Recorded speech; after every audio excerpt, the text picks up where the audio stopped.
Ahora sí. Bien, buenas tardes. Vamos a hacer una nueva sesión, la octava sesión ya del curso de Lógica y Argumentación Científica. Y les recuerdo lo que hemos visto y también el tema de la programación, que es importante para que tengan presente lo que se nos viene, que lo que se nos viene son los debates, ¿ya? Los debates están pensados para que comiencen la próxima semana, ¿ok? Es decir, ya la semana del 4 de octubre estaríamos ya con los primeros debates, y la semana del 11 de octubre ya sería la segunda ronda de debate, ¿ok? El orden de los debates va a ser aleatorio, salvo que alguien se ofrezca como voluntario o voluntaria, pero en términos de quién va a debatir primero y quién va a debatir después, puede ser cualquiera de ustedes, es para que sea justo también y todos tengan preparado el debate. Les recuerdo también que ustedes tienen que mandar el ensayo, ¿ya? Porque el ensayo es parte de la nota, y además que le ayuda a ustedes a preparar el debate. Les recuerdo también que en el aula está la pauta de evaluación tanto del debate como del ensayo. Y una guía para construir el ensayo, y discutimos la clase pasada un ejemplo bien corto, obviamente. Yo espero que ustedes hagan un ensayo un poquito más extenso que el que les presenté, por cuanto el que presenté yo lo hice solo y revisando solamente un par de referencias científicas. Como ustedes son grupales, la idea es que ustedes abarquen un poco más de literatura. No estoy pidiendo que la abarquen todas, como hemos discutido, la idea de preparar un debate también tiene que ver con elegir las dimensiones de la controversia que ustedes van a elegir para armar su caso. Ya no tienen que elegirlas todas. A pesar que el ensayo sí considera también pensar cuáles serían los argumentos fuertes del grupo rival. ¿Okay? Esa es una cosa. Les recuerdo más o menos lo que hemos visto, por eso lo estoy mostrando a ustedes en la programación del curso. ¿Qué es lo que hemos visto a la fecha? Bueno, discutimos el tema de la libertad de expresión, el concepto de verdad, desde el cual surgen las dos formas de argumentar, que es la justificación inductiva y la deductiva. Eh,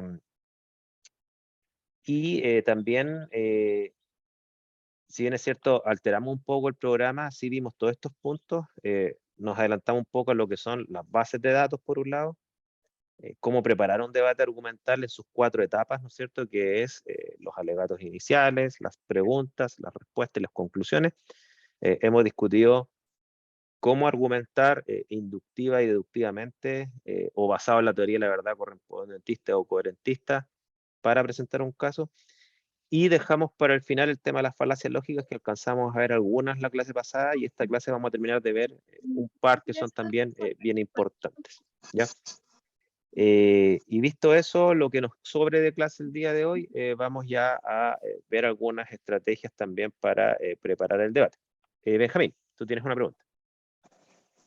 Profe, yo no pude venir a la clase pasada, pero igualmente tengo una duda sobre si las falacias lógicas se le llama así tanto a las falacias formales como informales, o las informales no se consideran lógicas.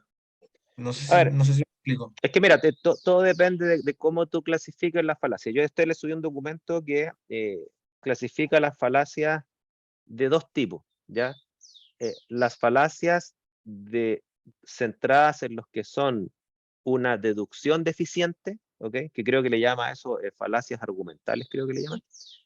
Eh, y las otras son las falacias que se basan en datos deficientes, que creo que el libro le llama las falacias inductivas. Son esos dos tipos de falacias, ¿ya? Claro, si tú te vas a los manuales como originales de lo que se entiende por falacias, casi a nivel de Aristóteles, claro, la falacia es como la deficiencia en el correcto razonar, pero nosotros estamos viendo que el correcto razonar para lo que es ciencia, nosotros tenemos dos tipos de inferencias que hay que cuidarlas que sean, digamos, correctas. Las inferencias deductivas, es decir, que primero que tus premisas sean verdaderas y que las consecuencias que se llega de las premisas, precisamente se lleguen de ella y no se llegue a otra premisa falsa, ¿no es cierto? O una premisa que no se condice, perdón, a una consecuencia que no se condice con las premisas. Ese es un tipo de falacia que no hemos puesto, digamos, que no hemos centrado. Y la otra son, claro, es cuando tú tienes datos deficientes o datos, digamos, eh, deshonestamente seleccionados, ¿no es cierto? Que es el otro tipo de falacia que no hemos centrado. Tú puedes ver este tema de las falacias desde un punto de vista general. Cualquier razonamiento erróneo, por lo tanto, te lleva a conclusiones erróneas, sería una falacia, o lo puedes ver en estos dos tipos de falacias, cómo lo clasifica el texto que le subí, ¿ya? No sé si eso responde tu pregunta, porque no sé a qué le Sí, llamas tú falacia informal, porque depende que... es que yo al menos, probablemente no se cataloga así, pero yo la entiendo así, que es, por ejemplo, es la falacia que no se puede evidenciar formalmente. Por ejemplo, una falacia del falso consecuente, el falso consecuente, si nosotros hacemos un modus ponens y hacemos Ujú, la falacia, ujú, uno hace una demostración y se nota al tiro que es falacia, porque no se demuestra, no se puede demostrar, o demostrar que es falsa. claro, En cambio, una falacia ad hominem, uno no puede llevarla al esquema lógico, mm, no hay forma. A eso me sí. refería yo. Sí, sí, mira, es que creo que estamos hablando el mismo idioma, porque las falacias que tú llamas que se pueden demostrar serían las falacias argumentales tipo deductivas, porque claro, tú con un procedimiento lógico deductivo tú puedes ver si es que la deducción es correcta o no. Te fijas si es que llegas a una contradicción o no, cosas por el estilo, ¿no es cierto? Y todas estas reglas lógicas que cuando tú te enseñan lógica aristotélica, ¿no es cierto? Uno puede ver si es que el proceso deductivo está bien o no. Claro, las falacias que no se pueden demostrar en estricto rigor, por ejemplo, la falacia domina en la que tú mencionas, ¿no es cierto? Claro, uno, esa falacia tú la puedes identificar si es una falacia o no, también apelando a los datos, ¿no es cierto? Porque, por ejemplo, yo te puedo decir, mira, te pongo un caso. Suponte que yo te digo a ti, mira, toma arsénico, toma esa agua que tiene arsénico porque no te hace mal, ¿ok? No te hace mal. Y tú vas a decir, pero ¿cómo no hace mal si me dijeron que el arsénico es un veneno, ¿no es cierto? Entonces yo te digo, mira, no te hace mal, oye, si yo soy químico ambiental, yo sé este tema, entonces yo apelo a mi autoridad, ¿no es cierto? Ahora, el hecho de apelar a la autoridad en estricto rigor eh, puede ser falaz o no, dependiendo en última instancia, de cómo se corresponde esa afirmación con el mundo, porque yo te puedo decir, mira, créeme, porque yo soy químico ambiental y yo manejo la evidencia y la evidencia muestra que efectivamente a ese nivel el arsénico no te va a hacer nada. Entonces, en el fondo, yo estoy utilizando la falacia de la autoridad como una herramienta psicológica para que me creas que yo tengo la evidencia y la conozco, ¿ya? O yo te puedo decir, mira, créeme porque yo lo digo y chao, y a lo mejor la evidencia no se corresponde con lo que estoy diciendo. Entonces, claro, entonces en última instancia eso pasa por el tema de los datos. Y cuando tú contrastas o sea, afirmaciones con datos, eso se llama inferencia inductiva. Y claro, eso tú no lo puedes demostrar a priori, lo tienes que demostrar a posteriori, o sea, como con la evidencia. No sé si me explico. ¿Ya? Sí, profe, ya me quedó claro. Gracias. Vale. Entonces, yo no digo que la falacia de la autoridad te lleva a una conclusión errónea. Te digo que es solamente apelar a la autoridad o solamente apelar a algo a dominem, ¿no es cierto? Por sí solo no es correcto, tiene que ir acompañado de algo más y eso lo puede llevar a algo verdadero en términos científicos o algo falso en términos científicos, como se entiende por verdad, falsedad en ciencia. ¿Ya? No sé si se entiende o alguien más tiene alguna otra pregunta respecto a esto.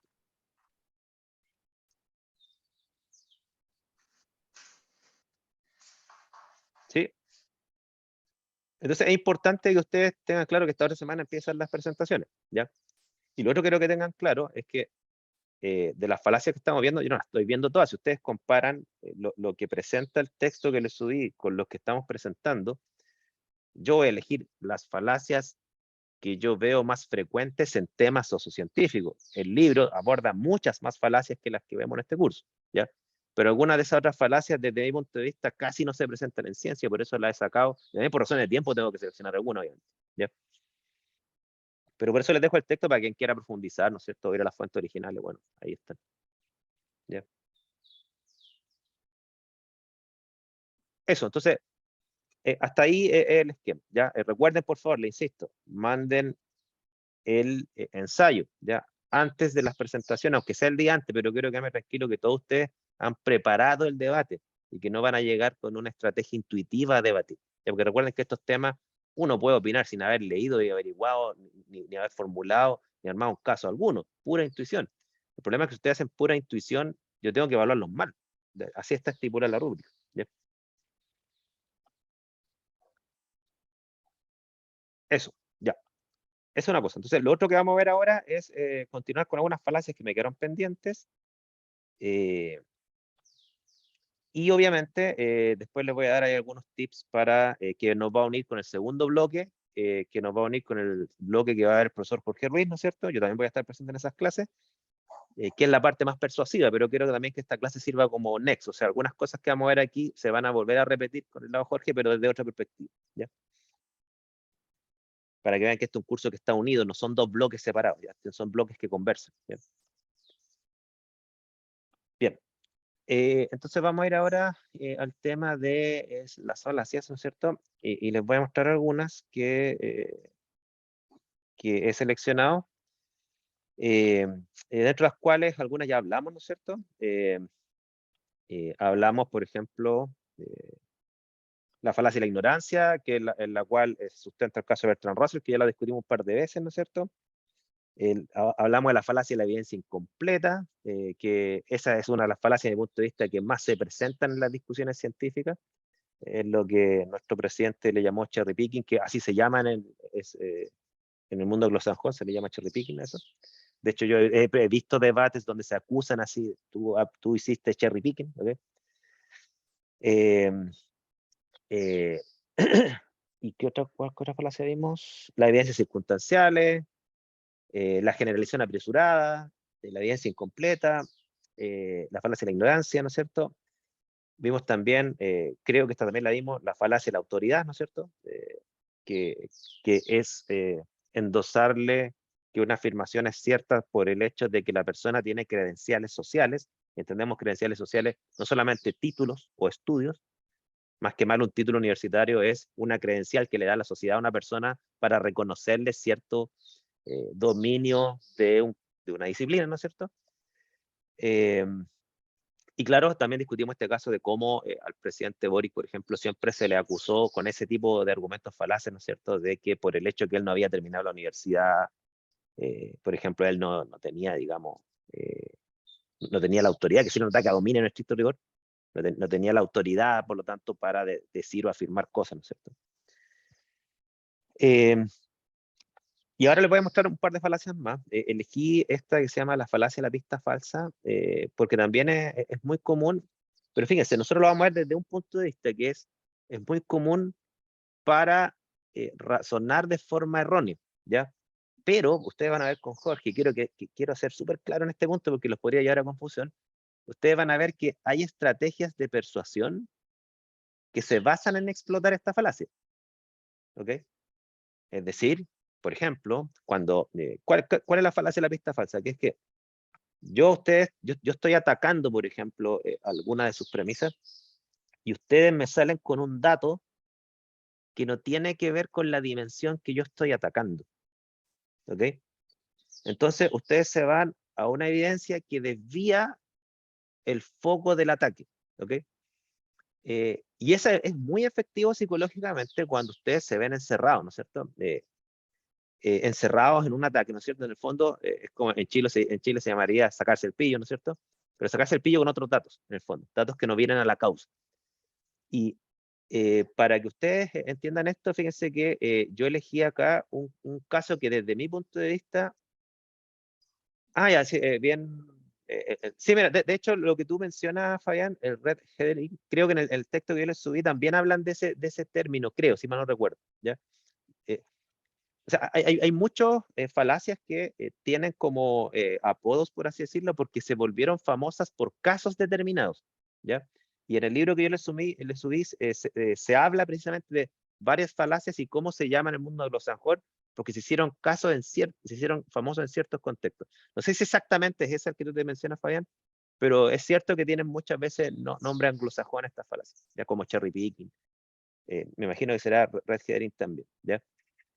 Y para graficar esto, les voy a mostrar algo lo que yo hago a veces, yo no sé si no cometo un error con esto, si alguien no está de acuerdo con que esta falacia o este caso que les voy a mostrar no calza con esta falacia, me lo dice, lo discutimos ya, porque no es tan fácil a veces identificar una falacia y de qué tipo es, ¿ya?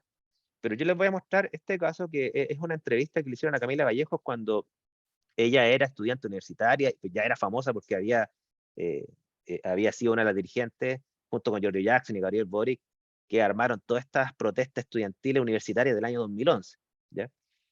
Y entonces, ella siendo estudiante universitaria como ustedes, ¿no es cierto?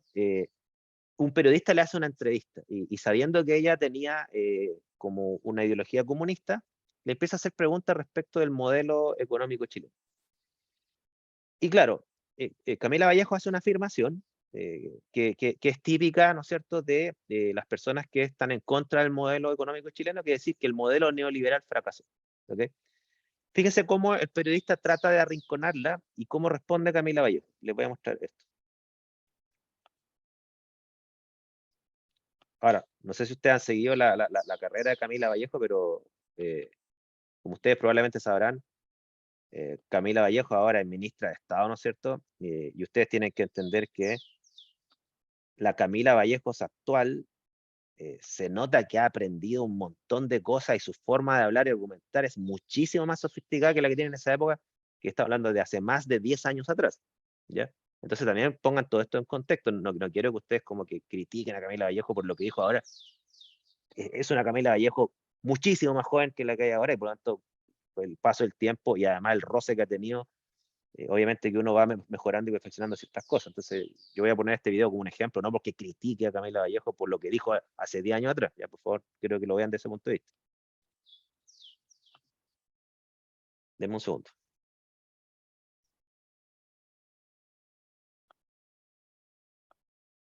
Espérense. Voy a ponerle volumen. Voy a devolverlo. Voy a compartir pantalla con audio antes que se me olvide.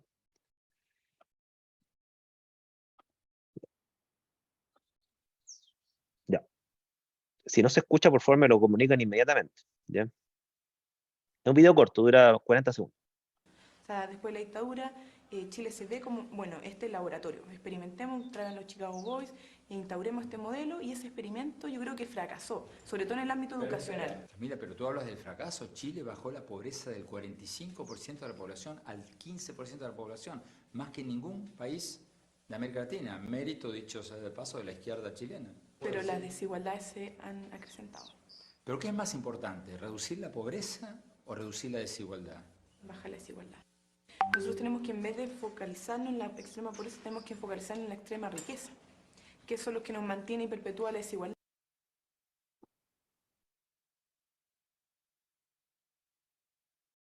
Ya.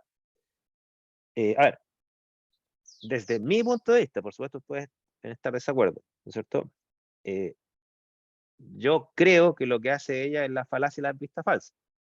¿Por qué? Porque el periodista, dado que ella dice que fracasó, el periodista le da un indicador que muestra que no fue un fracaso como ella lo pinta. O sea, el modelo que se impuso, estamos claros, en dictadura, ¿no es cierto? Pero que luego cuando llegó la democracia se continuó, bajó la pobreza enormemente, no solamente en un contexto chileno, sino que en el contexto latinoamericano. Chile fue el país que más bajó la pobreza y llegó a ser, y creo que todavía lo sigue siendo, el país de Latinoamérica con menor pobreza en el contexto latinoamericano, no en el contexto mundial, ciertamente que no, ¿cierto?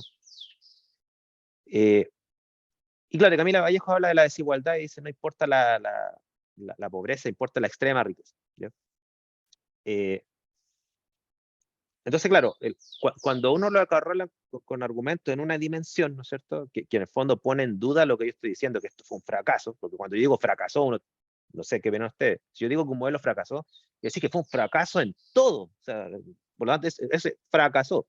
Diciendo que yo diga, mira, este modelo fracasó en aspectos de distribución de la riqueza. Claro, si hubiese dicho eso, desde mi punto de vista, por supuesto que el periodista no le puede preguntar entonces por temas de pobreza, porque mi afirmación se refiere a la distribución. ¿Okay? Pero si yo digo que fracasó, te estoy diciendo que es un fracaso completo, eso es lo que estoy diciendo. Hay algunos datos que dicen que no es así, ¿ya? No sé qué opinan, ¿ya? No sé si lo ven y parecido a mí. Yo opino que pues está bastante dado por el contexto, porque ella quizás en todo su verso estuvo hablando de la desigualdad y en base a eso es que dice que el sistema o que el modelo fracasó, porque ella en su mente se está expresando todo el rato, o sea, todo el tiempo a lo que tenía, pero le faltó, claro, explicitarlo para que estén hablando de la misma información. Claro, eso es importante. O sea, cuando uno afirma algo, tiene que afirmarlo con precisión y tiene que afirmar con qué grado de generalidad lo estoy diciendo. ¿Ok? Yo estoy de acuerdo contigo. O sea, si ella en su mente entiende por fracaso aquel modelo que no logra una adecuada distribución de la riqueza, por supuesto, no es lo mismo que decir que el modelo fracasó. ¿Ok? Y ahí la discusión se vuelve para par. ¿Ok? Por eso hay que tener cuidado con lo que uno dice, y si uno lo dice a un grado de generalidad general, tiene que estar dispuesto a que cualquier dato general lo contradiga. ¿Ya? Ahora, supongamos que fuese al revés, supongamos que ella hubiese dicho, no, yo considero que es un fracaso general, y el periodista le da el dato. Desde mi punto de vista, ¿cómo debe haber respondido para no caer en una falacia de la vista falsa? Tendría que haber dicho, mira, yo reconozco que el modelo fue exitoso en aspectos de disminuir la pobreza, pero en aspectos de distribución de la riqueza, yo considero que el modelo en este aspecto fracasó. Y ahí uno no cae en una falacia. No sé si me sigue. ¿Benjamín? Profe, ¿no serviría para evitar una falacia en vez de decir, por ejemplo, ya este modelo, ante los datos dados, fracasó? ¿No serviría cambiarlo por, no sé, este modelo eh, eh, está fracasando? O como no darlo como algo que ya pasó, porque de hecho, si uno dice que un país fracasó, es porque efectivamente su modelo ya como que yo lo entiendo como que ya se desintegró, ya no existe ese modelo, ya quedan vestigios solamente, pero no puede decir que fracasó un modelo cuando está viviendo en ese mismo modelo. No sé si me entiendo. Sí, lo que pasa es que aquí hay varias formas de sacársela, porque yo voy a actuar de buena fe, o sea, yo voy a actuar que en el fondo Camila Vallejo no quiso mentir, ¿ya? Como dijo su compañera al principio, yo creo que a lo mejor ella tenía en su mente algo que quiso decir, pero quizás no ocupó los conceptos precisos porque se puede interpretar de muchas formas. Si uno quisiera tener un debate honesto, supongamos que no fuese un entrevistador, sino que fuese alguien que está debatiendo con ella, porque el entrevistador se pregunta. Habría que decir, pero a ver, pero tú cómo mides el éxito o un fracaso de un modelo, porque en el fondo, ¿qué entiendes tú por fracaso en el marco de un modelo económico? Entonces, definamos los conceptos, ¿no es cierto? Entonces, claro, uno puede decir, mira, por ejemplo, yo personalmente, yo creo que un modelo es exitoso o fracasa en base a varias dimensiones. O sea, el concepto de fracaso o éxito es multidimensional. No se puede reducir solo a la pobreza, como tampoco se puede reducir solo a la desigualdad, ¿ya? De hecho, hay varias otras dimensiones que uno podría considerar que no están presentes ni en la pobreza ni en la desigualdad, como por ejemplo la movilidad social. ¿Ok? Y uno dice, mira, yo entiendo un modelo exitoso en la medida en que sea que disminuya la pobreza, que genere buena distribución de la riqueza y que además genere movilidad social por mérito. ¿Okay? Y para mí eso es un modelo exitoso. Alguien me va a poder decir, no, mira, está bien, pero te falta incluir también el acceso a la salud. Y ahí se va volviendo el concepto de fracaso o éxito en el marco de un modelo económico, se vuelve más complejo y sofisticado como realmente uno lo entiende en la realidad. Y uno ahí sienta las bases para ahora luego empezar a debatir, ¿no es cierto?, si es que es fracasado o no, pero hay que definir los conceptos primero. No sé si me explico.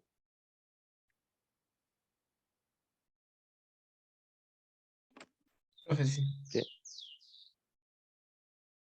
Ahora, falacia a la vista falsa, hay muchas, ¿ya?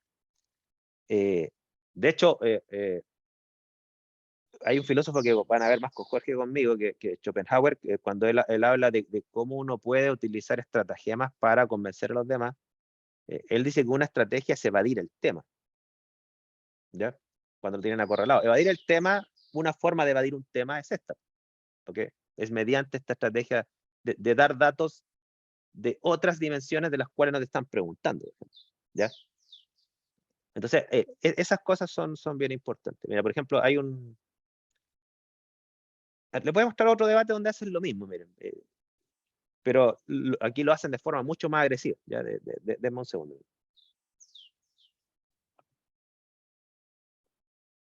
Este debate yo lo tengo marcado para explicar otras cosas, ¿no? Pero voy a elegirlo porque quizás les va a sonar. ¿Ya?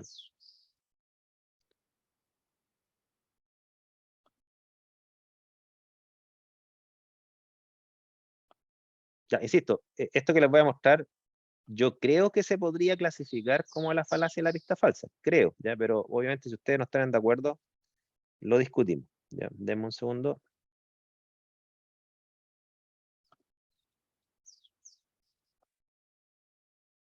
Ok, aquí vamos a compartir sonido. Todos mis hijos van a ser abogados. Pero Yo más lo que allá- no quiero es que nos Ya miren, esto es un debate también bien famoso que en los cuales se enfrascó Kast cuando era candidato, creo que no era candidato todavía. Ahí está la campaña de Piñera, la Piñera todavía no era candidato presidencial, contra Grau, que en esa época él era profesor de economía de la Chile, tengo entendido, ahora ustedes saben que él es ministro de Economía. ¿Ya? Voy a poner el video completo, porque no recuerdo en qué momento empiezan a enfrascarse un debate entre Kast versus Grau, ¿ya? Y desde mi punto de vista, ahí Kast comete la falacia de la pista falsa. Pero antes de poner esto, aquí Alessandro me pregunta, ¿qué pasa si hay diferencias irreparables en las bases? Por ejemplo, para una parte, la desigualdad no es un factor importante, mientras que para la otra es algo principal. Ya, mira, desde mi punto de vista, Alessandro, cuando uno entra en una discusión en donde ya estamos hablando de una escala valórica, ¿no es cierto? ¿Qué es más importante, la igualdad, la libertad o la riqueza o la distribución, etcétera? En un debate siempre hay que desagregar las preguntas en preguntas unidad, ¿ya? O sea, para tener una discusión honesta y fructífera y un debate fructífero, ¿no es cierto? Hay que empezar a decir, ¿de qué vamos a debatir? ¿Vamos a debatir de la desigualdad o vamos a debatir de la pobreza? ¿O vamos a debatir primero la desigualdad y después la pobreza? Pero no podemos tener una discusión que conceptualmente está mezclada. O sea, ¿a qué me refiero? Uno no puede tener una discusión de decir, mira, para mí un modelo es fracasado en la medida en que es un modelo que distribuye mejor, distribuye mal la riqueza. Si uno dice eso, por supuesto, tú me dices tu opinión, eres claro con eso, ¿no es cierto? Y si tú aportas datos que efectivamente el modelo empeoró la distribución de la riqueza, tú tienes un caso bien armado y bien puesto, ¿no es cierto? Por supuesto que alguien te podrá decir, mira, ya está bien, si yo te concedo eso, porque es honestidad intelectual, te concedo eso, este modelo en realidad generó una elevada desigualdad, pero, y ahí entra la otra parte, y ahí uno desagrega la pregunta, pero tú no puedes reducir el tema de lo que es el fracaso de éxito de un modelo solo por el tema de la desigualdad. Y yo pienso esto otro. Y ahí se genera una controversia sana, y cada quien concluye lo que quiere, ¿no es cierto? En función de su escala valórica y los argumentos que tiene. ¿Ya? Pero mezclar las dos cosas, ahí es donde se vuelve un debate súper confuso y no es fructífero para nada. Fabián. Igual diría que no está tan trivial porque hace unos años yo practicaba debate competitivo, hace hartos años, y me tocó ver en una final de un torneo internacional que era sobre si se deberían ocupar métodos de tortura contra terroristas, que desde el primer hasta el último turno la discusión se basó completamente en qué eran métodos de tortura. Y se saltaron completamente el debate de fondo, así que incluso en estancias como internacionales hay debates que se estancan en definiciones y en discusiones sobre qué es lo que se va a entender por tal cosa. Mira, desde mi punto de vista, que obviamente no presencié ese debate, así que no me voy a referir al debate si se llevó bien, acabó bien o no, pero desde mi punto de vista, lo que tiene que hacer una persona en debates que tienen una carga conceptual muy alta y no tan clara porque hay distintas visiones, ¿no es cierto? Es decir, mira, yo entiendo que, por ejemplo, lo que se entiende por tortura es, en ciertos marcos teóricos, esto, y en ciertos marcos teóricos es esto, ¿ok? ¿qué es lo que tienen que decir? Yo anticipo que el grupo rival va a entender por tortura esto, porque ese marco teórico les conviene para definir el concepto de esa forma, y por lo tanto van a plantearlo así. Yo entiendo por tortura esto, y esto es mi marco teórico, y por lo tanto mi argumento va a estar basado en esto. Tú haces una declaración, ¿ok? Tu declaración de cuál es tu marco de referencia. Y de ahí en adelante, ¿no es cierto?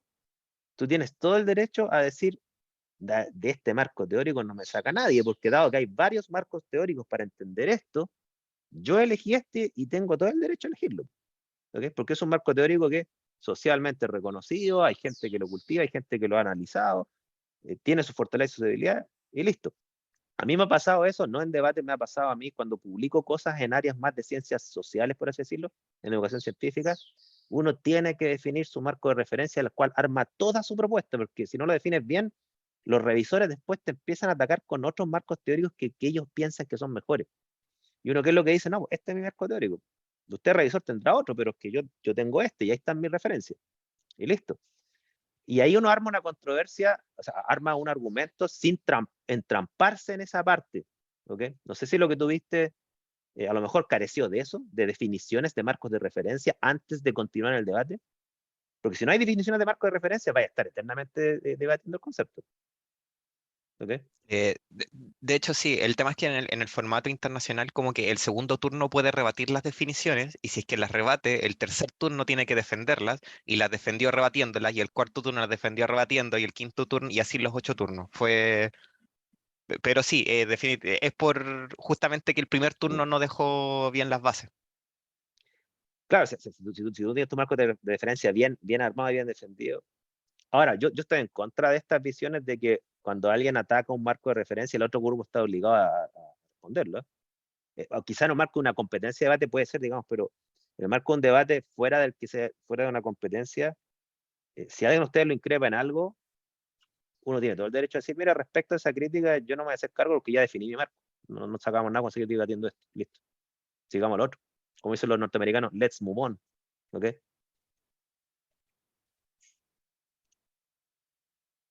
Mira, entonces le voy a mostrar este que creo que aquí se sacan el pillo. Disculpe, va a haber una parte al principio que no recuerdo dónde parte la discusión entre Kast y Grau. A ver, déjame ver. Voy a dejarlo más o menos ahí. Y hay nulo. ¿Y usted cree que pueden robar la elección? Pero de todas maneras, Qué irresponsable que son. pero, ¿En base a qué pero es cosa de ir, información es cosa, Perdón. Aquí Kast está tratando de poner como un manto de duda respecto de la elección que iba a haber, creo que estaba Piñera ahí, respecto del CERVEL, ¿no es cierto? Siempre hay como una teoría conspirativa que el CERVEL va a robar votos, o los apoderados de mesa pueden robar votos para el otro bando, ¿no es cierto? Entonces, en ese contexto se comienza la discusión, fíjense. Entonces aquí Kast empieza a argumentar de por qué él cree que hay riesgo de que se roben la elección. es cosa de ir a las mesas de votación y ver el desorden, compadre. ¿Cuántas veces Sí, has pero sido es apoderado de distinto. mesa? Yo he sido. Tú fuiste presidente de la FECH. Sí, Ya. Tú, FECH, del Centenario, así es. dejó una deuda de 120 millones de pesos. Así es. ¿Por qué la dejaron? ¿Por qué? No, porque fue la fiesta del Estadio Nacional. Hicimos una fiesta y no fue mal. Ya. 120 millones. Se me dice irresponsable. Sí, no, Él, pero- que era presidente de la FECH, pero José dejó Antonio un hoyo Cast no tiene- en la José FECH Antonio de Cast, 127 Perdóname, millones. no, no, Estamos hablando de un tema de fraude electoral que es bastante tengo que más decir, grave. eso es Ya. A ver, no sé si se entiende que esta es como la frase, la vista falsa, para mí es terriblemente evidente, ¿ya? O sea, están debatiendo de qué chance hay de que se roben el fraude y Kast, se roben la elección, fraude electoral, ¿no es cierto? Kast está armando su caso, que desde mi punto de vista es súper débil. Para mí todas las teorías conspirativas siempre son débiles porque uno sustenta su afirmación sobre la base de supuestos que nadie ha demostrado. O sea, es como la Tierra plana, por ejemplo. Le empiezan a hacer preguntas, desde mi punto de vista Kast como que se empieza a dar cuenta que en realidad no tiene mucho argumento, y ¿qué es lo que hace? Saca esta carta de decir, estamos hablando de desconfianza, pero desconfianza en la votación, y saca el caso de Grau, que efectivamente tuvo un caso donde armó una fiesta universitaria, perdió como 100 y tantos millones, era reconocido que esa es una deuda que le dejó a la universidad, ¿no es cierto? Es un dato cierto, pero no tiene nada que ver con la discusión del CERVEL, no sé si... Y Grau pisa el palito y empieza a ponerse a la defensiva, pero es que no tiene nada que ver, yo declaré esto, yo ya aclaré esto, y empieza a dar excusas de su pérdida de plata siendo dirigente estudiantil. Y cambia el tema casi. ¿Ok? Cambia el tema. Muchos han tomado este video como un ejemplo de que Kast destruyó a Grau. O sea, en términos psicológicos, sí, lo destruyó porque lo descolocó, se puso a la defensiva, pero en términos lógicos, no tiene nada que ver lo que le pasó a él con la discusión del debate. No sé si me siguen la idea. La única conexión a la fuerza que hace Kast es el tema de la desconfianza. Y que dado que él no es confiable porque perdió plata, entonces el CERVEL podríamos toparnos con gente que no es confiable, como que una cosa muy pegada a la fuerza. No sé si me sigue.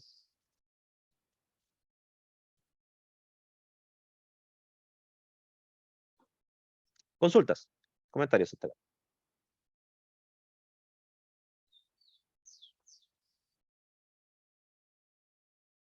¿Está claro?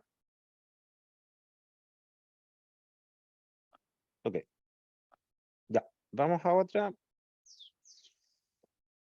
A ver, bueno, dentro de las otras falacias que hay, una que se utiliza mucho en política es esta, ¿no es cierto?, que es el argumento ad populum. Y claro, bueno, yo he leído como varias definiciones del argumento ad populum y las definiciones no son exactamente iguales. O sea, algunas dicen que mira, el argumento ad populum en el fondo es apelar a lo que la mayoría de la gente apoya. ¿Okay? O sea, en el fondo, esto es cierto porque la mayoría de la gente lo apoya o la mayoría de la gente lo cree así. ¿Okay? Sin embargo, yo también he visto otras definiciones del argumento ad populum como que es apelar a las emociones de la gente. ¿Ok? Que es un argumento como la emoción de la mayoría. ¿Ok? Que no necesita, no quiere decir que la mayoría necesariamente tiene una opinión, sino que tiene una emoción relacionada con un tema. ¿Ya? Es como que yo le dijera a ustedes, mira, creo que lo tengo aquí, espérense, para no hacer el spoiler. Yo trato de tomar los casos más contingentes que creo que se ajustan a esto. Y creo que tengo uno acá. No tengo el que estaba buscando, pero es como que yo le dijera a ustedes, mira, la Constitución que se redactó, ¿no es cierto?, es mala porque la mayoría lo rechazó. ¿Ok? La mayoría la rechazó. O sea, el hecho que la mayoría de la gente haya rechazado la nueva Constitución es un dato que en términos democráticos, ¿no es cierto?, concluye que la gente no se convenció de que la Constitución era adecuada, no se convenció. Pero eso no quiere decir que la Constitución era objetivamente mala. No sé si me explico la diferencia. O sea, decir que la Constitución era mala porque hubo una votación masacrante en su contra, no es un argumento lógico para decir que el dato no es suficiente para decir que entonces objetivamente la Constitución era mala. ¿Ya? Claro, esa es la diferencia entre correlación y causalidad, ¿no es cierto? Que nosotros la discutimos. Que es una falacia que tiene que ver con la inducción, ¿no es cierto? O sea, el hecho de que la mayoría de la gente rechace algo, no quiere decir que ese algo necesariamente era malo. Quiere decir que no los convenció ese algo. Eso sí uno lo puede decir objetivamente. O sea, si cuando uno va y vota por convicción, entonces no los convencieron. Eso estamos claros. Pero no las convenció porque era mala, o las razones por las cuales la gente votó rechazo, o sea, las razones por las cuales la gente, esta nueva Constitución no los convenció, no tengo idea, no sé cuáles son las razones. Lo discutimos en la otra clase. Hubo una encuesta posterior, ¿no es cierto?, donde parece que tiene que ver con el comportamiento de los convencionales, parece que el tema de la plurinacionalidad es la que generó mayor rechazo dentro de la Constitución. Otros dicen que la gente no la leyó. Yo no sé, o sea, afirmar eso para concluir cuál es la real causa por la cual la gente votó rechazo, se requiere un estudio que hasta ahora no existe. No existe. Todo lo que se diga es puramente especulativo. ¿Ok? Puramente especulativo. Por eso este tema de tratar de tonto a la gente porque votó apruebo o rechazo, es absurdo porque quiere decir que uno sabe la causa. ¿Y dónde está el estudio? No hay ningún estudio de eso. No hay un estudio ni que la gente es inteligente, o que la gente es tonta, o que la gente leyó, o que la gente no leyó, y si leyó era la causa que votó a prueba de rechazo, o si no leyó era la causa que votó a prueba de rechazo. No hay ningún estudio de eso, nada, absolutamente nada. Todo es especulativo. ¿Ok?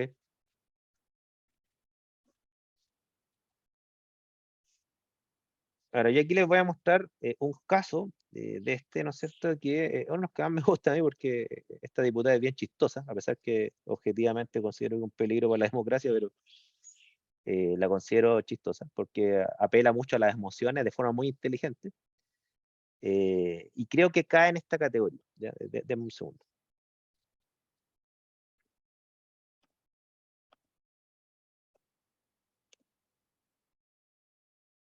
Ya, les voy a dar el contexto, obviamente. ¿Ya? ¿Cuál es el contexto? Año 2020, pandemia incipiente, la gente estaba pobre. ¿Ok? ¿Por qué? Porque no podía ir a trabajar. Mucha gente tenía problemas de ingreso. Y estaba la discusión de cómo apoyar a la gente que estaba teniendo serios problemas de ingreso a razón de la pandemia, y surge el tema de los retiros de los fondos de pensión. ¿Ok? De los retiros de los fondos de pensión. Entonces, ¿cuál es el argumento para defender que la mejor forma o la forma para cubrir las necesidades económicas de la gente que se vio afectada por la pandemia es el retiro de parte de sus fondos de pensiones, ¿cuál es el argumento lógico? Escuchemos qué es lo que dice la diputada Giles, ¿ya?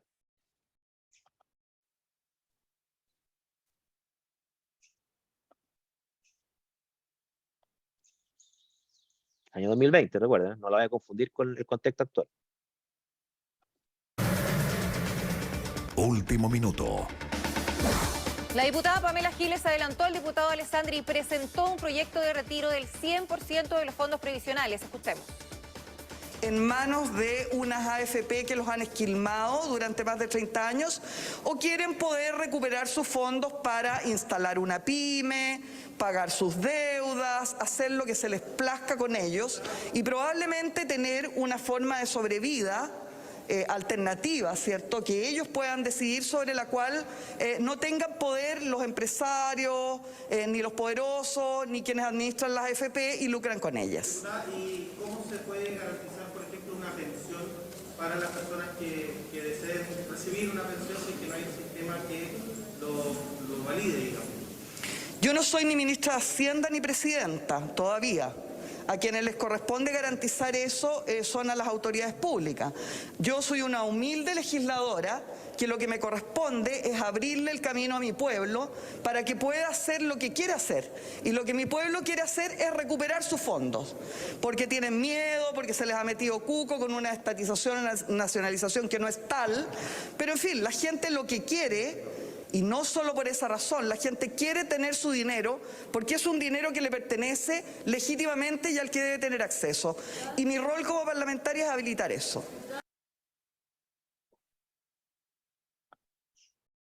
Ya, no sé si están de acuerdo ustedes conmigo que como lo plantea ella, ¿ok? Es un argumento populista en el sentido de la falacia ad populum. Ya. Yo no digo que esa misma postura no se puede defender de otra forma que no sea populista, ¿ya? De hecho, yo a nivel interno yo estoy de acuerdo con que cada quien haga lo que quiera con su plata y que no exista un ahorro forzoso ni en un sistema estatal ni en un sistema privado, ¿ya? Pero yo tengo otros argumentos que no son emocionales, del miedo, ¿ok? No sé si lo ven igual como yo. ¿Cómo lo ven? A ver. Claro, o sea, exactamente, o sea, como lo plantea ella, eso es lo que la gente quiere, la gente tiene miedo que le roben por estatización, entonces, además odia a la AFP y a este grupo de gente que especula, no sé, creo que así lo presentó al principio, o sea, como el argumento de que la gente está en contra también de los dueños de la AFP, un argumento emocional, ¿ok? ¿Quién lo dice eso? O sea, ella se autorrepresenta la voz del pueblo y ella cree saber lo que el pueblo piensa y siente. ¿Okay? Yo no estoy seguro de si el pueblo, primero, ¿qué entendemos por pueblo? Ya? Si entendemos por pueblo la mayoría de la gente que cotiza, ¿ok? Yo no tengo idea qué piensa la mayoría en estos temas, no sé. No sé lo que piensan ni lo que sienten, no sé si siente o no siente miedo. ¿Ok? Sí, claro, cuando una persona se endosa lo que el pueblo piensa, o la mayoría piensa o siente, bueno, eso es populismo, porque nadie tiene, digamos, la capacidad supranatural para saber lo que la mayoría siente o piensa. Yo sé lo que yo siento y lo que yo pienso, pero lo que piensan ustedes, ni idea. Lo que sienten ustedes, no sé, no tengo idea. Profe, y en este caso, ¿cómo se puede comprobar que se trata de una falacia y de que la persona que ocupa ese verso no tiene datos que respalden la opinión, ya sea representativa o no, pero de cierta parte de la población?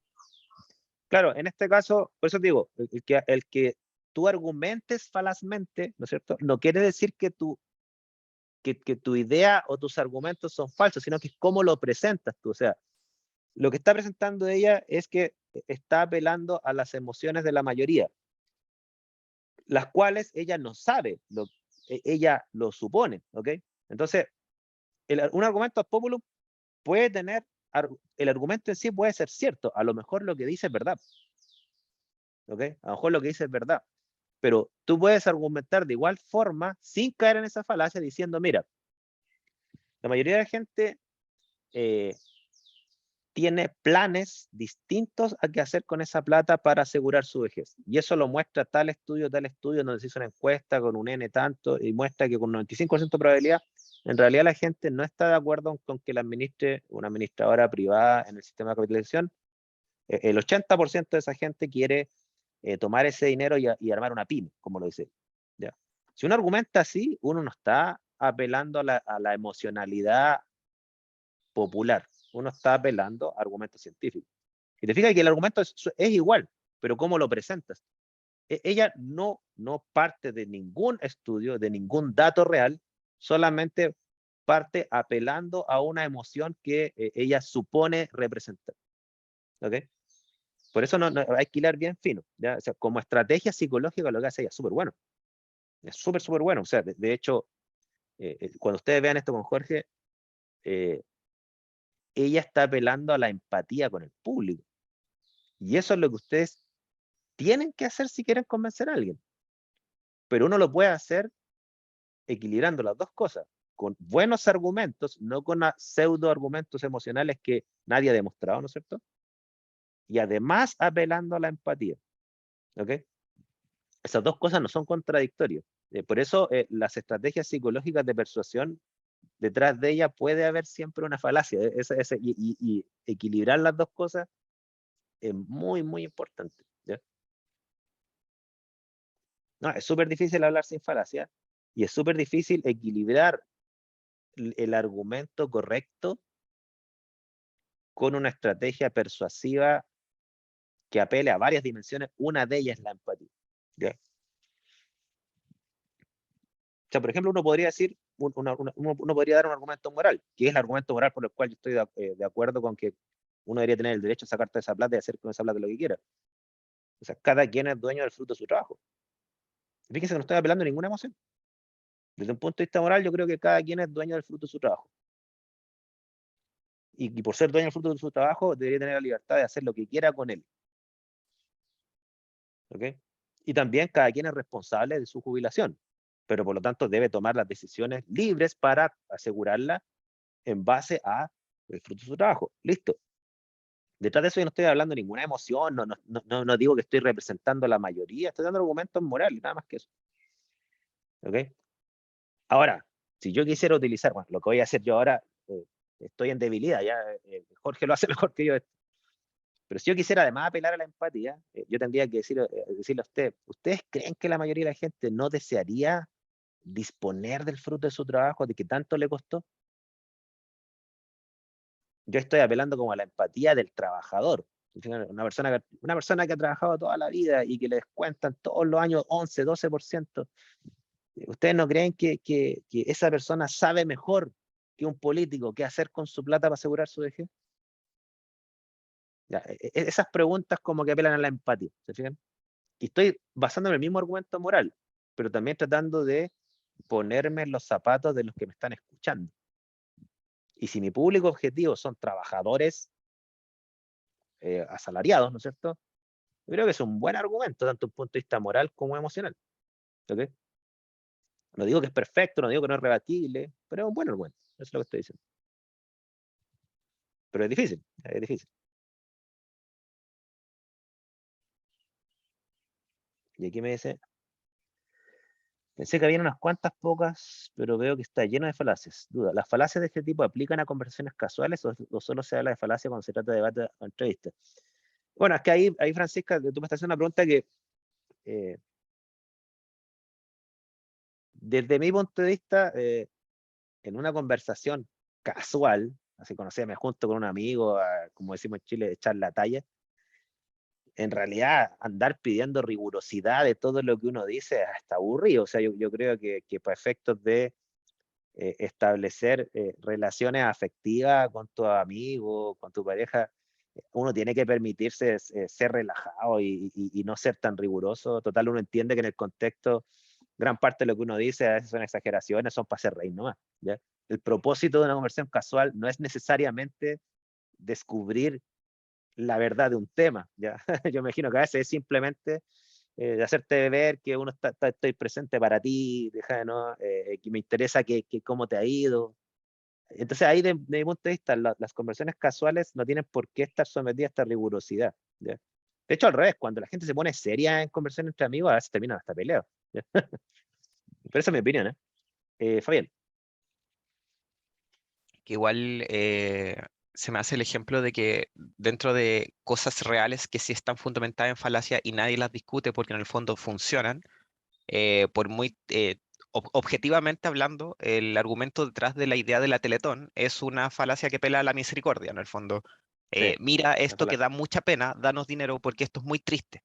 Y te entregan Sí. cero razones de lógica, cero razones de como pensada, es todo constantemente apelando a la misericordia, y no por eso está mal, es una falacia, pero sigue funcionando en la vida real. Sí, es que, bueno, es súper buen ejemplo, gracias por el ejemplo. De hecho, la falacia de la misericordia sale en el texto que yo le subí. No la puse aquí como ejemplo porque rara vez se cae en la falacia de la misericordia en temas sociocientíficos, ¿ya? Pero claro, o sea, es que por eso hay que separar. Mira, hay un psicólogo que yo sigo en un canal de YouTube, que una vez dijo una cuestión que yo me cuadra mucho con los datos que yo tengo de mi facultad. Y efectivamente que estas herramientas persuasivas, cuando van ligados a habilidades de lenguaje, o sea, cuando tú tienes un vocabulario amplio para ser muy preciso y afilado con lo que tú quieres decir, pero además con herramientas persuasivas de empatía, tratar de ponerte en los zapatos del otro, tratar de que el mensaje que le quieres dar le llegue y por lo tanto tienes que adaptarte al público, ¿no es cierto? Claro, son cuestiones que finalmente a ti, más que para ganar un debate, te sirve para tener influencia en tu entorno, ¿sí? Ese es el tema. ¿Ya? A veces, como tú decías, para tener influencia en tu entorno, a veces a través de una falacia lo consigues, ¿ya? Apelando a la misericordia, como dices tú, o apelando a otras cosas, ¿ya? Los dictadores apelan al patriotismo o al nacionalismo. Y esa concepción psicológica tribal que tenemos, que nosotros tendemos a creer más en la gente que está en nuestra tribu, nuestros amigos, nuestra familia, que en gente que viene de otra tribu, o sea, como que otra ciudad, otra etnia, otra ideología política, otra religión, ¿no es cierto? Como que los miramos con más recelo. Ya, pues. Y eso hay que tenerlo presente si tú quieres influir. ¿Ya? Y bueno, eso lo van a ver más con Jorge, pero es importante tenerlo presente. ¿Ya?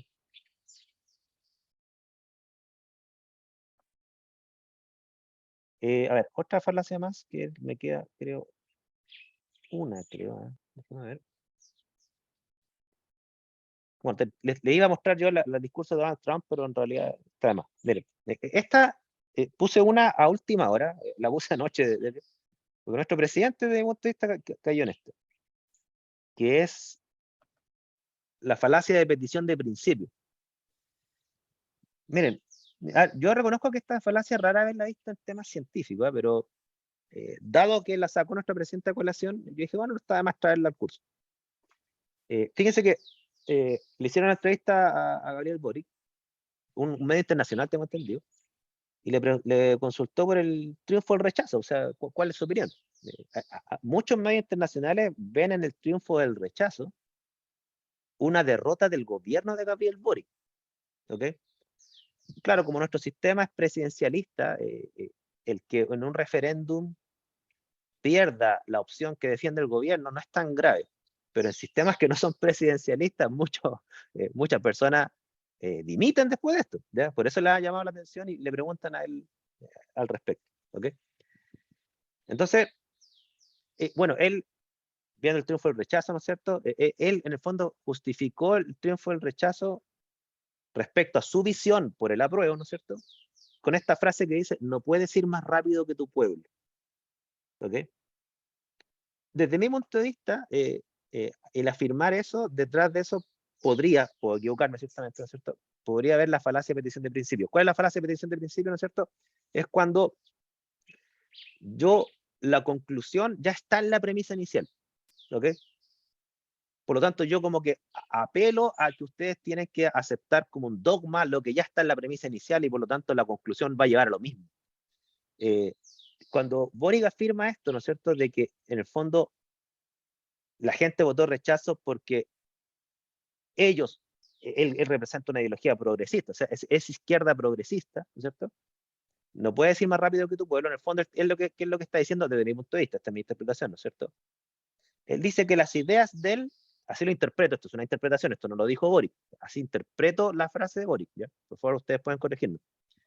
Él dice, mira, mis ideas, las progresistas, ciertamente, ¿no es cierto?, las que son feministas, indigenistas, socialdemocracia, etcétera, ¿no es cierto? Mis ideas son las correctas, el pueblo está atrasado en ideas, y el rechazo es prueba que mis ideas correctas están muy adelantadas al pueblo.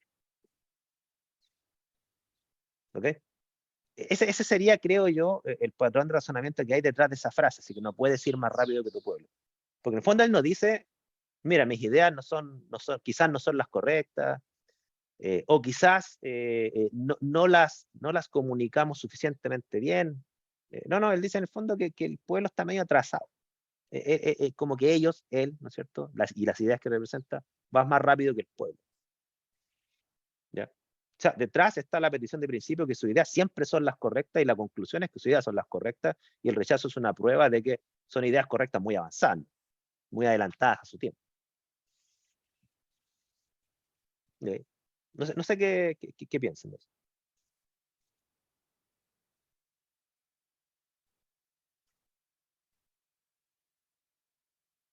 O sea, como sale en esta figura acá, o sea, lo que yo digo es verdad porque está en mi libro y mi libro es la revelación de la verdad.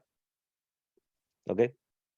Esa es una forma súper circular y con una petición de principio de que aquí está la verdad y por lo tanto todo lo que sale de aquí es verdadero.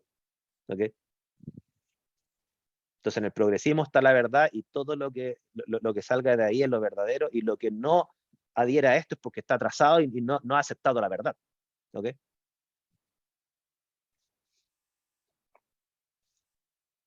Consultas, comentarios.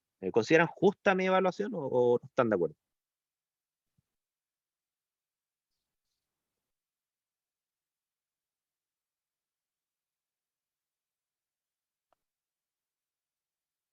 Es bien tramposa esta forma de razonar. Los políticos son bien hábiles para hacer esto. Yo no sé si él lo hizo conscientemente o inconscientemente. De hecho, yo leí la entrevista completa de la tercera y es súper contradictorio lo que responde él, porque por un lado dice eso y por otro lado dice otra frase más adelante que va como en contra de esta misma frase. Entonces, a mí me cuesta interpretar a Boric porque yo no sé si cambia de opinión o no es claro en expresarse o el periodista lo transcribió mal, pero yo tomé esta frase solamente por ser así, separada del resto, porque la entrevista es bien confusa.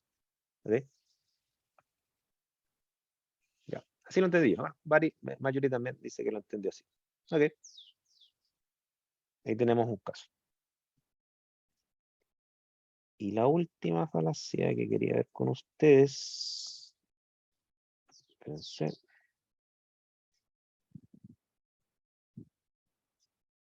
Ya. Que es la falacia del hombre de paja, que es o la falacia, bueno, sí, se conoce mayormente como la falacia del hombre de paja, que ustedes la mencionaron y reconozco que también es bien popular, ¿ya? Voy a presentar un video donde creo que está la falacia del hombre de paja, y ustedes me dirán si están de acuerdo o no. Miren, a ver, la falacia del hombre de paja, bueno, es una falacia que desde mi punto de vista es una de las falacias más deshonestas que hay. ¿Okay? Por cuanto lo que busca es como tergiversar y normalmente llevar a un extremo, normalmente, ¿no es cierto? No siempre se lleva a un extremo, pero tergiversar la postura rival y atacar esa tergiversación. ¿Ok? Entonces, finalmente yo ataco una caricatura de mi rival o de los argumentos de mi rival y no ataco realmente lo que mi rival está representando o defendiendo. ¿Ok? Y les voy a mostrar un caso de un tipo que, desde mi punto de vista, tiende a caer en eso, a pesar que yo estoy muy de acuerdo en muchas cosas que dice, pero el problema que tiene él es que la forma de atacar al rival casi se basa en eso. Y esto es un video súper cortito. Este es un video de un economista argentino que se llama Javier Milei, que él es ultra liberal, libertario, de hecho él se declara anarco. Y una vez le preguntaron cuál es su opinión de los impuestos. Entonces, según él, los impuestos son un robo. ¿Ok? O sea, esa es su afirmación. Los impuestos, los que cobra el Estado, ¿no es cierto?, son un robo. Ahora, veamos cuáles son los argumentos para defender la opinión de que los impuestos son un robo. ¿Ok? Y aquí se los voy a mostrar y ustedes me dirán si cae o no en esa falacia.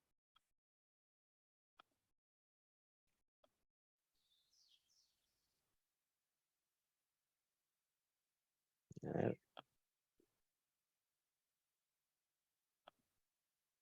¿Por qué los impuestos son un robo? Suponete que viene tu vecino y te dice, Luciana, dame el 50% de tus ingresos. ¿Y vos qué le decís? Que no.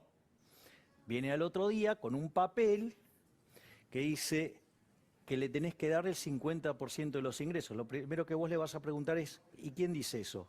Ah, yo. O sea que de vuelta lo sacas a patadas.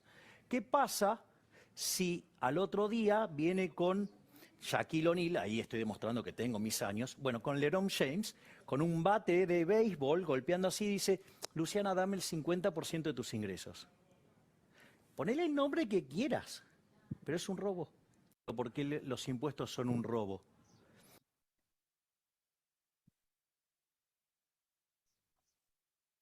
Ya, bueno, este video es súper corto, hay una parte que no dice, que lo dice en otra entrevista. Para él, el bate y el tipo grandote, ¿no es cierto?, en el fondo es o dame tu plata o te pego. Para él, el que te pega, el que tiene el bate es el Estado. O sea, en el fondo el argumento de él es que, ¿por qué es un robo? Porque te los quita, de lo contrario te aplica la violencia. Ese es el rol del Estado, es quitarte tu dinero bajo amenaza de violencia. Por lo tanto, para él, impuesto es igual a que te robe una persona. ¿Ok? Exactamente, o dame tu plata o te arresto o te pego, o sea, porque también podrían pegarte, o sea, podría venir la policía, darte 3 palos, ¿no es cierto? Y te mete preso y te quita las cosas porque no pagaste los impuestos, ¿no es cierto? Entonces, él hace esa analogía del robo de una persona contra otra, con que el Estado es el ladrón y porque tiene el monopolio de la violencia. ¿Ya? Ahora, desde mi punto de vista, ¿por qué la falacia y la espantapájaros? Porque grafica al Estado como que fuese un ladrón que te quita la plata a cambio de nada. ¿Ok? Y si bien es cierto, yo soy súper anti-impuesto a nivel personal, o sea, yo considero que los impuestos deben estar muy bien justificados para pedirlo y no apelar, como decía, no recuerdo, creo que Benjamín lo dijo, no recuerdo muy bien, no apelar a la misericordia, decir, dame impuestos porque mira a la gente pobre, o sea, ese no es un argumento en estricto rigor, ¿no es cierto? Pero cuando a ustedes les cobran impuestos, hay que entender que igual es porque estamos pagando servicios estatales, o sea, igual nosotros circulamos por las calles, estamos claro que en Chile muchas calles son privadas, pero algunas son públicas, ¿no es cierto? Están las calles iluminadas de noche y esa cuenta de luz, ¿quién la paga? Todos tenemos que pagarla, ¿no es cierto? Ustedes están en la universidad, ¿no es cierto? Y los que están becados, bueno, ¿y quién paga eso?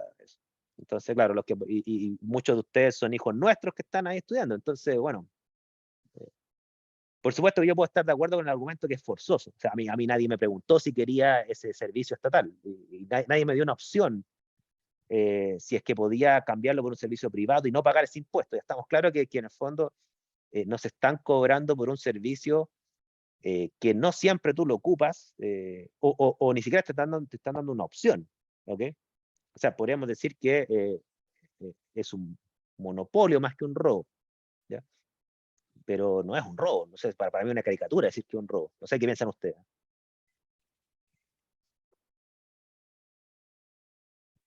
¿Están de acuerdo conmigo? ¿No? ¿Lo ven caricaturesco eso? ¿O ustedes están de acuerdo? Porque no es fácil esta discusión. Mucha gente está de acuerdo con Milei. De hecho, el argumento que los impuestos son un robo está en varias filosofías políticas liberales. ¿Ya? Pero como lo plantea él, estoy diciendo, como lo plantea él, que hace una analogía de un tipo que va con un bate a pegarle a otro, yo eso, como lo plantea él, lo considero que es la falacia del hombre de paja. ¿ya? Es que, permiso. Sí, sí, dale. Ahí considero de que en el fondo no solamente, no solamente como que desvía la atención, sino que específicamente la desvía a algo que es mucho más fácil de atacar, porque en el fondo es mucho más fácil criticar la idea de que alguien te está robando a criticar los impuestos de por sí. Como que baja la discusión a algo que es mucho más cómodo para él, falazmente de argumentar, porque sería ingenuo hacer como un muñeco de paja de algo más difícil de atacar. Sí, pues, obviamente, o sea, tú haces un muñeco de paja, es algo más fácil que atacar, y nadie ama a los ladrones, ¿no es cierto? Ahora, insisto, psicológicamente es súper potente eso, pero lógicamente es una falacia, creo yo, ¿ya? Aquí Alessandra me dice, es que aunque luego uses ese dinero en tu beneficio, sigue siendo un robo, ¿no? Sigue siendo una transacción forzada. Claro, es que por eso el tema es controversial, Alessandro, o sea, hay gente que como tú lo sigue viendo igual un robo, fíjate, ¿no? Porque en el fondo están diciendo, oye, dame esa plata, si igual vas a tener un beneficio. Si tú no me preguntaste por ese beneficio, te lo voy a dar igual, ¿no es cierto? Y yo, por supuesto, yo entiendo esa visión, pero sigue siendo un robo. Es como que alguien me dijera así, oye, dame tu plata y te lo cambio por un lápiz. Y no quiero un lápiz. No, entonces te pego. ¿Te fijan? Entonces, dame el lápiz. Entonces, ¿fue un robo eso o no? Claro, incluso lo que estoy diciendo creo yo que sigue siendo una caricatura. ¿Por qué? Porque, si bien es cierto, no todos los servicios estatales, pero hay algunos servicios estatales, algunos, que todos ocupamos. Por ejemplo, la seguridad. ¿Se fijan? La seguridad, todos la ocupamos. ¿Okay? La justicia, todos la ocupamos. ¿Okay? O sea, el hecho de que existan leyes, instituciones que salvaguardan las leyes, sistemas de seguridad, que en este caso son públicos o estatales, ¿no es cierto? Como los carabineros, ¿no es cierto? Nosotros lo ocupamos. ¿Ya? Ustedes dirán, yo nunca lo he ocupado. Bueno, es que el hecho de que nunca lo hayan ocupado es porque precisamente hay un sistema que inhibe la delincuencia desatada. No sé si me explico. ¿Ya? Ahora, hay una filósofa que se llama Ayn Rand, que yo una vez leí, que decía, claro, que en el fondo cualquier pago a cambio de un servicio estatal no es un robo, pero cualquier pago de impuestos a cambio de nada, eso sí es un robo. Eso lo plantea una filósofa que se llama Ayn Rand. ¿Ya? Ahora, ella misma reconocía, pero es difícil saber cuáles servicios estatales son absolutamente indispensables y cuáles no. O sea, hay personas que dicen que ningún servicio estatal es indispensable, todos podrían ser de libre mercado, hasta la seguridad y la justicia. Otros dicen que no. ¿Ya? Claro, ¿y cómo saber en qué medida uno hace uso de los beneficios? O sea, eso es difícil, por eso es controversial. O sea, ¿necesitamos la seguridad pública? Alguien te va a decir, no sé, pues eso así nos adoctrinaron. Si no hay que pagar para tener carabineros, a lo mejor los carabineros no sirven para nada, te pueden decir. Otros te van a decir, es que ya vivimos una época preestatal, sin seguridad estatal, y era la época de los bandoleros. Y ahí moría la gente todos los días y era ojo por ojo, diente por diente. ¿Ya? El tema es controversia. ¿Ya? Es controversia. ¿Estamos? Mismo tema de la educación. Pues, o sea, ustedes, a lo mejor algunos de ustedes tienen gratuidad. ¿Y quién paga eso? Los que pagamos impuestos, ¿no es cierto? Y ustedes, así, socialmente, ustedes serían nuestros descendientes, ¿okay? Pero alguien puede decir, pues yo no tengo hijos. O yo se lo quiero pagar a mi hijo, no al hijo del vecino. Hay argumentos para todos lados, digamos. ¿Ya? Pero que no es un robo como se entiende, si te pego y te quito la plata y no te doy nada a cambio, eso es, para mí es como una caricatura, pero bueno, ahí podemos tener un debate. Pero sí se apunta a la falacia del hombre de paja, o sea, levantar algo que no es lo que se defiende para la gente que defiende los impuestos, ¿no es cierto? No defiende eso, no defiende un robo, defiende, creo yo, si uno actúa de buena fe, defiende lo que es hacernos cargos de servicios y bienes y servicios comunitarios. O sea, para eso te quitan la plata. Forzosamente, sí, estamos claros, forzosamente.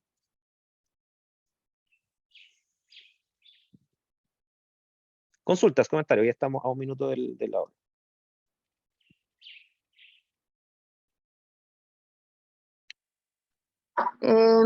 Profe, ¿hay alguna falacia o nombre que apunte a ese verso de radio de que el que no está informado no puede tener opinión?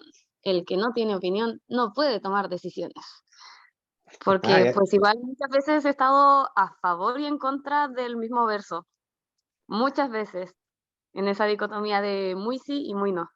Sí, sí, bueno, es que todas estas frases absolutistas siempre tienen varias deficiencias. O sea, por ejemplo, te pongo un caso.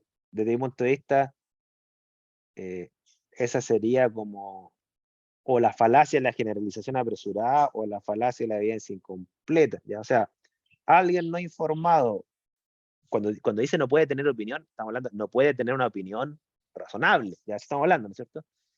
Todos podemos tener una opinión, pero una opinión absurda. Estamos claros que la gente que se informa menos tiende a tener opiniones o más alejadas de la verdad u opiniones menos argumentadas. Eso estamos, creo yo, de acuerdo, ¿ok? Pero igual puede tener una opinión. Pues incluso dentro de la ignorancia puede que por pura suerte tú diste con muy buenos argumentos, porque no sé, porque tienes una reflexión general en otros temas y lo extrapolaste a este. ¿Okay? Entonces, no, a mí esas frases absolutistas que generalizan, decir, no puedes, o sea, nadie puede tener opinión si no se informa, nadie. ¿Okay? Es una generalización que es bien cuestionable. Lo cual no quiere decir que no es deseable informarse para opinar, sí es deseable por otras razones. No, claro, es que me hizo pensar en eso desde que empezó a mencionar el caso de Boric, de que estaba más avanzado que el pueblo. O sea, a mí no me cabe duda que por su experiencia política, no solamente como diputado, sino que ahora como presidente, probablemente él sabe muchas más cosas que nosotros en varios temas, por razones obvias. O sea, tiene experiencias, contactos y maneja información que probablemente nos supera mucho, ¿cierto? Pero el hecho de que maneje más experiencia, eso no implica necesariamente que sus ideas son verdaderas, no sé si me explico. Quiere decir que está más informado y probablemente en muchos temas tiene opiniones más cercanas a la verdad que nosotros, probablemente, porque maneja más información que nosotros. Pero es bien cuestionable utilizar eso como argumento para decir que todo lo que él defiende como progresista no tiene ningún cuestionamiento. ¿Ok? O sea, ojalá la discusión de filosofías políticas fuese tan simple. No lo es para nada.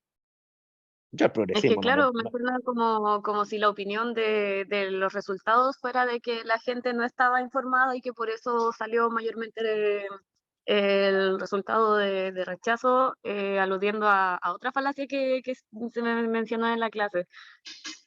Es que por eso a mí esa cae con la petición de principio, porque en el fondo la gente que quedó picada porque ganó el rechazo, ¿a qué petición de principio dicen? No, es que la gente no se informó. O sea, ellos piden el principio de que ellos tienen siempre la razón. No cae nunca en su cabeza que podrían estar equivocados, al menos en algo. ¿Ok? Entonces, no, la gente, oye, yo te ofrecí una constitución que te iba a sacar de la pobreza y tú la despreciaste. Esas son como las frases que se dicen ahora la gente que quedó picada porque ganó el rechazo. ¿Quién ha demostrado que esta constitución no iba a sacar de la pobreza? O sea, ojalá un papel fuese tan, ojalá que una constitución lleve a estados de riqueza mayor, ojalá que esa relación causal fuese así, es simple. Pero lo que muestran los datos es que no es para nada simple. Hay casos donde sí, hay casos donde no. Constituciones tan garantistas, tan socialistas o socialdemócratas han sido un fracaso en algunos países, en otros países han sido un éxito. Así que no es tan fácil, creo yo. Entonces, por eso para mí es una falacia de petición de principio. Pero bueno, el tema es complicado, ¿sí? Claro, tú no estás informado, tú no puedes tomar decisiones y por eso fue rechazado. O sea, esa es la petición del principio. O sea, está demostrado que los que votaron rechazo es porque no leyeron, está demostrado, o sea, una petición de principio, o sea, sin haber aportado ninguna prueba de eso, ¿no es cierto? También está demostrado lo contrario, que la gente que votó apruebo es porque leyeron. Yo honestamente creo que los que leen y los que no leen están distribuidos por igual en ambos grupos, en los apruebos y los rechazos. ¿Ya? Así como hay gente que probablemente votó rechazo por miedo y por fake news, no me cabe duda que tiene que haber gente que votó apruebo solamente porque es pro Boric, no porque leyó la Constitución. O sea, yo no creo que la bondad y la maldad o la cultura o la incultura o la comprensión lectora o el analfabetismo esté mejor o peor distribuido en un grupo o otro. Yo creo que están repartidos por igual. No tengo ningún argumento para pensar lo contrario. Pero bueno.